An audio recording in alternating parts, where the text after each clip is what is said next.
guys, welcome to my vlog.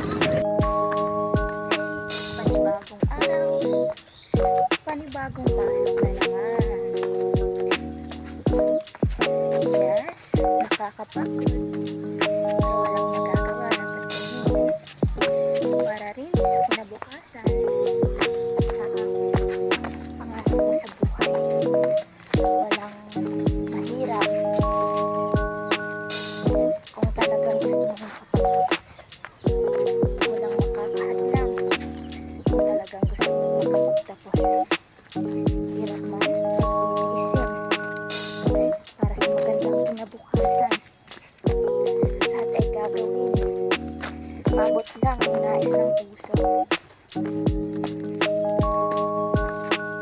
Mapagod man, yes, maaaring ka magpahinga pero di ka maaaring huminto at tumalikod. Kapag huminto ka, kapag sumuko ka, kapag tumalikod ka, ikaw ang talo.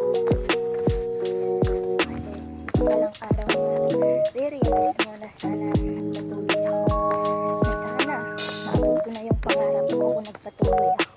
Pero huminto ako so walang magagawa. Sabi nga na sa huli palagi yung pagsisisi. So kapag nagpapaaral sa atin, mag-aral tayo. Gawin natin yung pinaka-the best natin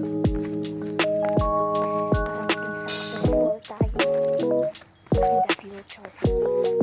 Para magkaroon ng magandang kinabukasan. Ulit na kay Hap sila. Haggard na. More than 50